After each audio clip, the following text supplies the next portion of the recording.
to put it lightly. There's no, as we saw in the video, there's no marks. The width of the hole was at most 90 feet wide, and a 757 is 125 feet wide, and there are no marks on the sides of the buildings at where the planes of the wing, or the wings of the plane would have had to have hit if it was a 757 plane.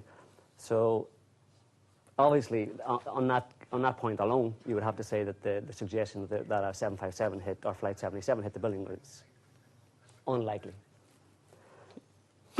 Okay, I've just been told from the gallery that we're showing 9/11 in plain sight on Wednesday, I've forgotten the date, 22nd of October at 8:30 p.m. So please tune in for that. And thank you very much, Joe, for that point. Actually, I think we'll go to Simon Davies now, because you're writing a book about false flag operations. So the question I'm going to ask you is this. If 9/11 was, let's say, not as presented by the media in this country and in America, and we're going to show lots of other clips as well, so we're going to have more of this stuff throughout the program, so please stay tuned. And please send in your texts. Who benefited? Who benefited from this, and why would they do this? Why would they kill? Say it was, let's just suppose for a moment, say it was the American government who killed 3,000 of their own people and foreigners from almost every country in the World Trade Centers. How would they benefit? Well, I think we have to sort of define who we mean by the American government, because I think it's likely that it was a small part of the American government, a group associated with the Bush administration, acting alone. Some might call them rogues, some might refer to them just as the neocon group, however you want to refer to them. They get carte blanche as a result of this. There's a significant history. We've got Lusitania, Pearl Harbor, of attacks occurring that were either facilitated or at least allowed to occur to get the American people behind what would otherwise be completely unacceptable foreign policies. Let me just ask you, you mentioned Pearl Harbor. Pearl Harbor was an attack on the American Navy by the Japanese. Yeah. So that wasn't self-done, that wasn't terrorists with box cutters, was it? No, it wasn't, but there's absolutely massive amount of evidence to say that it was provoked. The defense that would normally be put in place to allow Pearl Harbor not to have occurred was deliberately removed. Key assets were not in Pearl Harbor that would normally have been in Pearl Harbor.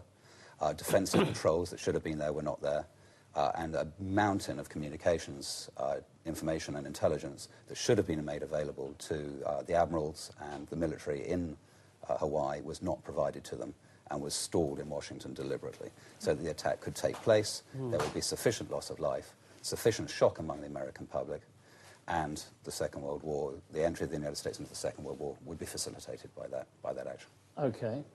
I've got a question here coming in on the text. Somebody here, Malcolm at Lincoln, has asked, why was the grass still green in front of the Pentagon? William, would you like to take that one? Well, there's a lot of theories about why the grass is still green in front of the Pentagon. If a plane were to come in at the altitude that we were told it came in, we would have seen some type of ground damage. We've seen experiments where they've done this with cars, and you see them fly very low over a passageway, and you see these cars literally being flipped onto their sides. There's a tremendous amount of pressure built up as the plane passes by, and it dislodges everything in its path. And, the very fact that we don't have a clear picture, video evidence of a plane striking the Pentagon is even more fascinating. The photographs that they released after the fact don't even show a plane. These are the images they say prove that a plane hit the Pentagon, yet you don't see a plane. There's no images, is there? William, we've got a couple of minutes before the break. I've got just enough time to show clip 3, which I think shows a bit more detail what the plane is supposed to have done to the Pentagon. So if we can see clip 3, please, before we go to the break. Hello, up there, please. Keep in mind that each ring of the Pentagon has an outer and inner wall, each wall approximately 18 inches thick of steel-reinforced concrete. That means that each ring consisted of 36 inches or 3 feet of steel-reinforced concrete for a total of approximately 9 feet of steel-reinforced concrete. Question: could a 757 have pierced 9 feet of steel-reinforced concrete and left a 14 to 16-foot hole and no wreckage? If not, what could have created that type of damage? On our radio program, The Power Hour, we have a lot of veterans and military experts that listen in, and many have called up and agreed that it could not have been a 757 that created that damage, but in fact had to be something else altogether. What could have caused that damage? Some call it a bunker buster or a missile. Joe, do you want to pick up on that point here? Yeah, it's a ridiculous contention that that hole in E-ring was made by... That was the inner hole, wasn't it? Yeah, we saw after... in that image just then. Yeah, 3 rings in on the Pentagon. 3 rings in, according so to 9 feet of concrete. Yeah, according to Donald Rumsfeld, that was made by the nose of the 757. Which is made of aluminium. Yeah, and very that's sensitive. aluminum, William. Yeah. So, I mean, a lot of military experts and weapons experts have suggested that could only have been made by a missile or a shape charge that makes that kind of perfectly round hole. Good point, okay. Was that? Yeah, no, that was really good. But we're going to go for a break now. Right, we're going for the break. If you'd like to text in your questions or comments, why not do so now? Just send EDGE, a space, and then your message to 87778. See you very soon. Thank you very much.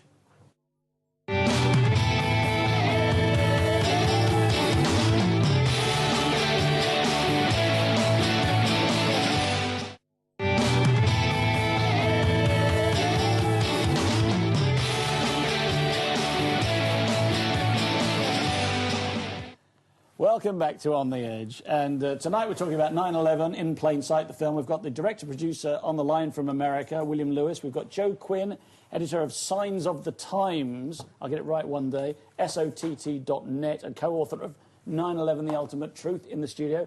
And we've also got Simon Davies, a former investment banker who knows that thing from the inside, and co-author of From Belfast to Baghdad, a book which is coming out about false flag operations. And just before the break, he was talking about false flag operations, so I think we'll go back to you, William, if you'd like, to give us a bit more of that. I'm sorry, Simon. That's right. Give us a bit more about... Yeah, well, you were asking about this, the hole.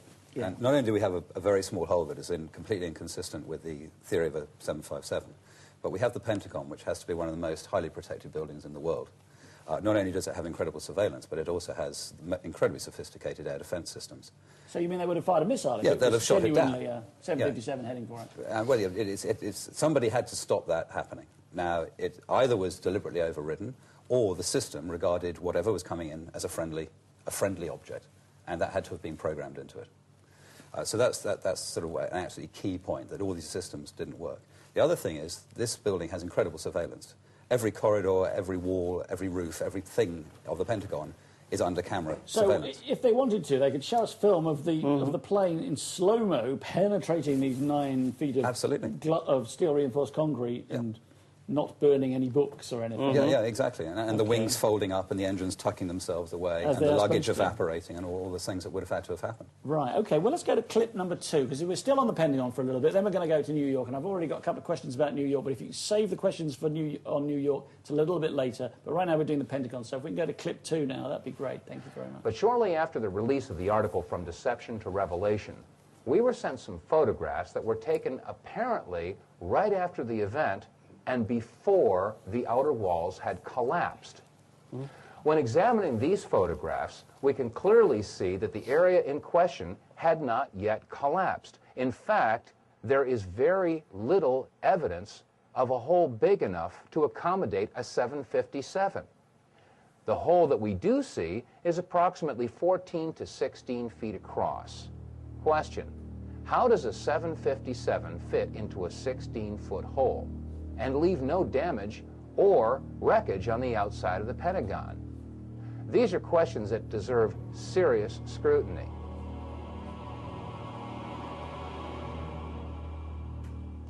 Let's take a look at some of the photographs that were taken before the outer wall of the Pentagon collapsed. In this first photograph, we can see the firefighters pulling the hoses away from the fire truck. In the foreground, we can see wire spools that were left on the front lawn of the Pentagon. After all, this section of the Pentagon was under renovation. We'll use these wire spools as reference points. Also, to the right of those wire spools and on the face of the Pentagon, we can see that some concrete facing has broken away. We'll also use this as a reference point as we examine these photographs. Now, to the left of that area where the facing has broken off, we can clearly see that the Pentagon has not yet collapsed. There are some flaming areas, and that area appears to be the only section where there is a hole approximately 14 to 16 feet. Question: how does a 757 fit into a 16-foot hole and leave no wreckage on the front of the building? We can also see that the roof of the building does show fatigue, but has not yet collapsed.